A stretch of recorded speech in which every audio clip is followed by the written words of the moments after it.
স্বাগতম সবাইকে আজকের ভিডিওতে। আজকে দেখব কিভাবে হচ্ছে উইন্ডোজের যে আপডেট জনিত সমস্যাগুলো আছে, মাঝে মধ্যে আপডেট যায়, অটোমেটিক্যালি আপডেট হয়, এই বিরক্তিকর আপডেটটা কিভাবে পার্মানেন্টলি অফ করা যায়। তো এর জন্য প্রথমেই যেটা আপনাকে করতে হবে, আপনাকে কিবোর্ডের উইন্ডোজ এবং আর বাটনটি প্রেস করতে হবে। কিবোর্ডের উইন্ডোজ এবং আর বাটনটি প্রেস করলে আপনাকে এভাবে রান অপশনটি ওপেন হবে। তো আপনাকে এখানে লিখতে হবে services.msc লিখে আপনাকে ওকে বাটন প্রেস করতে হবে। তো আপনাকে এখান থেকে উইন্ডোজ আপডেট খুঁজে বের করতে হবে। তো আপনাকে কি করতে হবে, আপনাকে উইন্ডোজ আপডেটে ডাবল ক্লিক করতে হবে। এখান থেকে ডিসেবলড অপশনটি ক্লিক করে আপনাকে স্টার্ট করে দিতে হবে এবং অ্যাপ্লাই করে ওকে বাটন প্রেস করতে হবে। দ্বিতীয়ত আপনাকে যেটা করতে হবে, আবার হচ্ছে আপনাকে রানে আসতে হবে। রানে এসে আপনি এখানে লিখতে হবে reg edit, REGADIT, reg edit লিখে সার্চ করতে হবে এবং এখানে আপনাকে ওকে বাটন প্রেস করতে হবে। আপনার কাছে একটি পারমিশন চাবে, ইয়েস বাটনে প্রেস করতে হবে। তো আপনার কাছে এই উইন্ডোটা ওপেন হয়ে যাবে। তো এখানে আপনি দেখতে পাচ্ছেন এইচ কি লোকাল মেশিনে প্রেস করতে হবে। এখান থেকে চলে যেতে হবে সফটওয়্যারে, এইচ কি লোকাল মেশিন, সেখান থেকে চলে আসবেন সফটওয়্যার থেকে আস্তে নিচে নামার পরে দেখবেন যে লেখা আছে পলিসিতে আপনি প্রেস করবেন। পলিসিতে প্রেস করার পরে এখানে দেখতে পাচ্ছেন মাইক্রোসফট। এখন মাইক্রোসফটে আপনাকে ক্লিক করতে হবে। মাইক্রোসফটে ক্লিক করার পর আপনি এখানে দেখতে পাচ্ছেন উইন্ডোজ। আমি যদি এটা একটু বড় করি, মাইক্রোসফটের মধ্যে দেখতে পাচ্ছেন এখানে উইন্ডোজ আছে। তো এখান থেকে আপনাকে উইন্ডোজে ক্লিক করতে হবে। উইন্ডোজে ক্লিক করে আপনি প্রথমে দেখবেন যে আপনাকে উইন্ডোজ আপডেট নামে কোনো ফোল্ডার আছে কিনা। আমরা এখানে দেখতে পাচ্ছি যে উইন্ডোজ আপডেট নামে অলরেডি একটা ফোল্ডার এখানে কিন্তু তৈরি করা আছে। আপনি দেখবেন উইন্ডোজে ক্লিক করার পরে এখানে যদি কোনো উইন্ডোজ আপডেট এই নামের কোনো ফোল্ডার যদি না থাকে, তাহলে আপনি এখানে উইন্ডোজে ক্লিক করে রাইট বাটন ক্লিক করে নিউয়ে ক্লিক করে কিতে ক্লিক করে আপনি এখানে উইন্ডোজ আপডেট নামে, ঠিক এখানে যেভাবে দেখতে পাচ্ছেন উইন্ডোজ তারপরে আপডেট, ঠিক একইভাবে উইন্ডোজ আপডেট লেখাটি লিখবেন।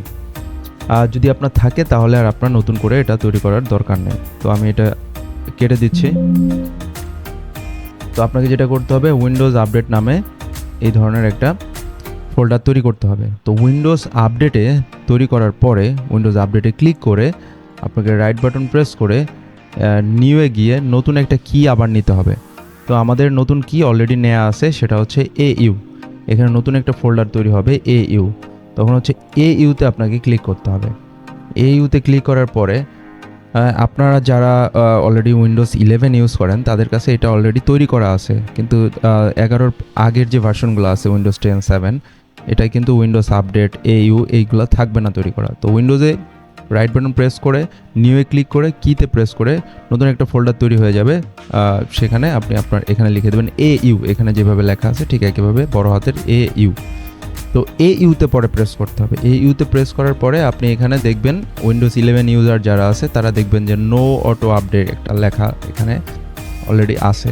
যদি আপনার এই ধরনের লেখা কোনো কারণে এখানে না থাকে, তাহলে আপনি এখানে রাইট বাটন প্রেস করবেন, নিউয়ে ক্লিক করবেন। নিউ থেকে এখানে লেখা আছে DWORD 32 বিট ভ্যালু, থেকে ক্লিক করলে আপনাকে এখানে লিখে দিবেন নো অটো আপডেট এবং কোনো স্পেস যেন না থাকে। ঠিক এখানে যেভাবে দেখতে পাচ্ছেন নো অটো আপডেট, এই কথাটা এইভাবে লিখতে হবে এখানে।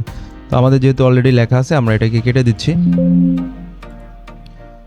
তো নো অটো আপডেট তৈরি হয়ে যাবে এবং এখানে আপনি ডাবল ক্লিক করবেন। ডাবল ক্লিক করলে আপনি দেখতে পাবেন আপনার এখানে ভ্যালু 0 করা আছে। তো আপনি এখান থেকে কিছু চেঞ্জ করা লাগবে না, জাস্ট 0 থাকবে। এখানে শুধু 1 প্রেস করে দিবেন এবং ওকে প্রেস করবেন। এবং আপনাকে আরও যে কাজটা করতে হবে সেটা হচ্ছে আপনার এই যে শিডিউল ইনস্টল যেগুলো আছে এগুলোকে আপনাকে এখান থেকে ডিলিট করে দিতে হবে। এই শিডিউল ইনস্টল যেগুলো আছে এটা প্রত্যেকটা আপনাকে ডিলিট করে দিতে হবে। এখান থেকে শুধু ডিফল্ট যেটা আছে এটা থাকবে এবং নো অটো আপডেট এটা থাকবে। বাকি কোনো কিছু থাকলে এটাকে আপনারা কেটে দিবেন। ব্যাস, আপনার কাজ শেষ। আপনি এখান থেকে বের হয়ে যেতে পারেন। আপনার উইন্ডোজটি এখন পার্মানেন্টলি হচ্ছে আর আপডেট যে মেসেজগুলো আছে এটা শো করবে না। যদি ভিডিওটি ভালো লাগে অবশ্যই একটা লাইক দিবেন এবং চ্যানেলটি সাবস্ক্রাইব করবেন। ধন্যবাদ। এই ধরনের ভিডিও পেতে আমাদের সাথেই থাকুন।